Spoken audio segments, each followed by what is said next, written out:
Okay, so let's unpack this. When you think of Brazil, I mean, what's the first image that comes to your mind? It's probably blistering heat, right? Sun-drenched beaches, maybe the Amazon, the sound of samba drums. It's this, intensely tropical stereotype. But our source material today, it pulls us straight south into a totally different story, a counter-narrative, really. We're diving deep into Paraná, Santa Catarina, and Rio Grande do Sul. This is the Brazil that, for many people, doesn't even seem like Brazil, the untropical Brazil. And you really can't understand the whole country without getting a handle on this region. I mean, Brazil is continental in scale. The sources, they just lay out these sharp contradictions. You have a temperate climate where, yes, it actually freezes. You've got architecture that looks like it was lifted straight out of 19th century Germany, and these cultural habits that you just won't find anywhere else. It's so much more than just a regional quirk, isn't it? It's a whole different identity. It's a fundamental identity, yeah. Okay, let's just tear into that stereotype right away, starting with the climate. Because, I mean, a tropical country with freezing temperatures. How does that even work? Well, it's a combination of two things, really. First is latitude.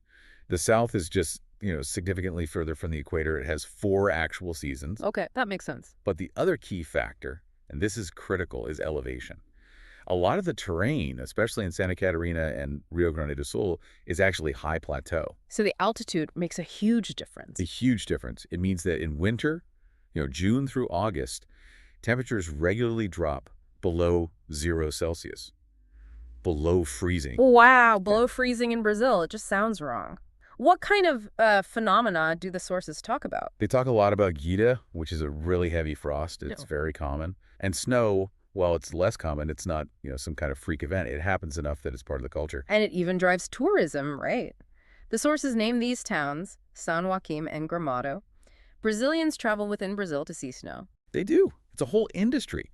People from Rio or Salvador will fly south for a winter experience. And, of course, that changes everything about daily life. Oh, so? Well, think about your house. A home built for tropical heat is all about ventilation. That doesn't work when there's frost on the ground. So the buildings are different. Completely. They're built with heavier materials, insulation, and fireplaces. A fireplace isn't a luxury, it's a necessity. And I imagine the food changes, too. You're not eating light tropical salads in the middle of winter. Not at all. Oh. The cuisine becomes much heavier, much heartier. It's that European comfort food, Polenta, thick pasta dishes, lots of sausage and slow-cooked meats. And the cold, the gira, it's actually perfect for certain kinds of agriculture. Like what? High-quality fruit, like apples, but most importantly, wine. The climate in the Serra Gaúcha is perfect for growing grapes for red wine. It's a massive industry. So here's where it gets really interesting for you, the listener. You have to swap that mental image of caipirinha on the beach for, say, a glass of Merlot next to a fireplace. And you're still in Brazil. That contrast is huge. And it brings us to the history. Why does the South look so different? It all comes down to a massive, sustained wave of immigration in the 19th and early 20th centuries. The South became the main destination for immigrants from Germany, Italy, Poland, Ukraine. And the government wanted them there, right? They actively encouraged them. They were settled in these rural colonies, often in pretty isolated areas, which is a key part of the story. They weren't just assimilated into the big coastal cities. So they were basically recreating what they'd left behind. Exactly. They brought their entire culture with them, and that includes the way they built their homes. You're talking about that very specific half-timbered look. Yes, the example style. Yeah. If you picture a classic old village in Bavaria, that's what we're talking about. The timber frame is on the outside of the building. And was that just for looks, or was there a practical reason?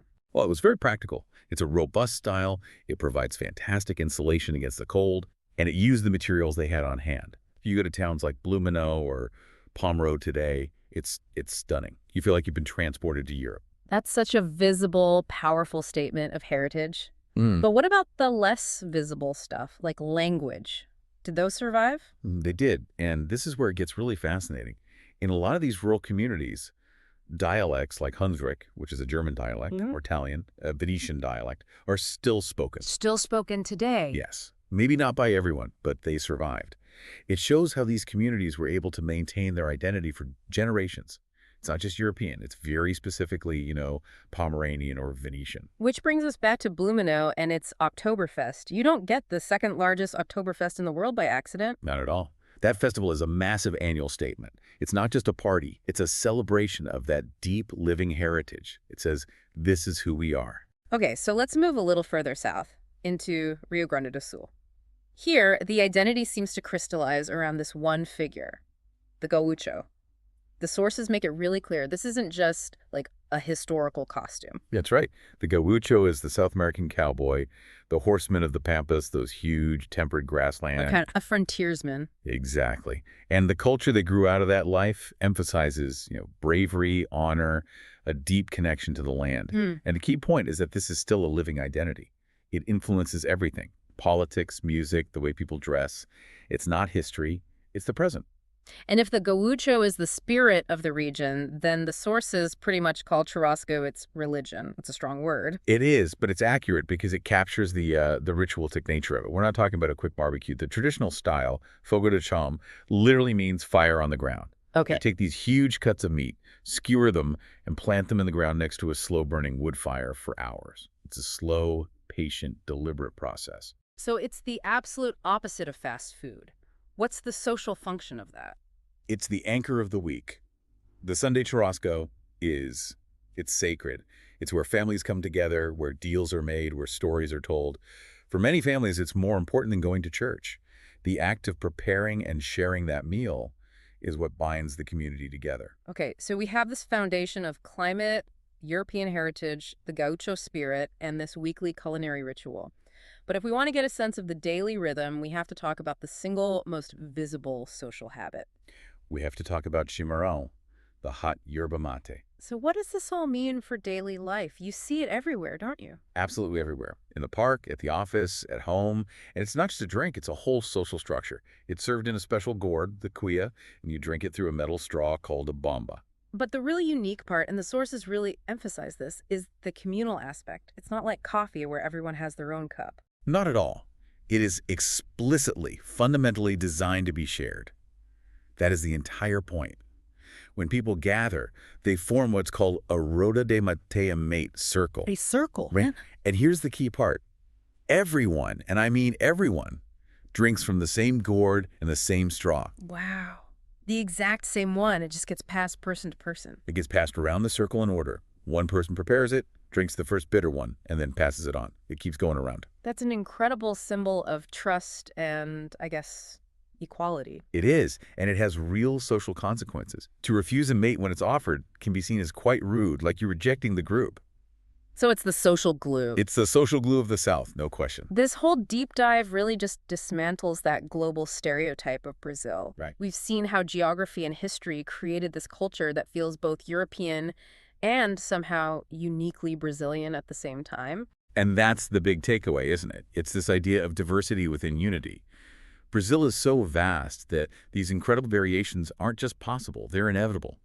I mean, you look at the landscape, the native pine trees, the araucarias, they are as authentically Brazilian to the south as palm trees are to the north.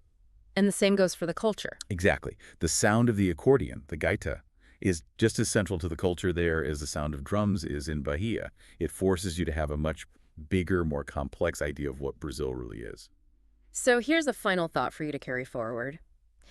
If a region that gets snow, that speaks German dialects, that defines itself by the independence of the gaucho and the shared ritual of the cuia, is still fundamentally Brazilian, then what does that tell you about the incredible unexplored depth of identity in these huge continental countries?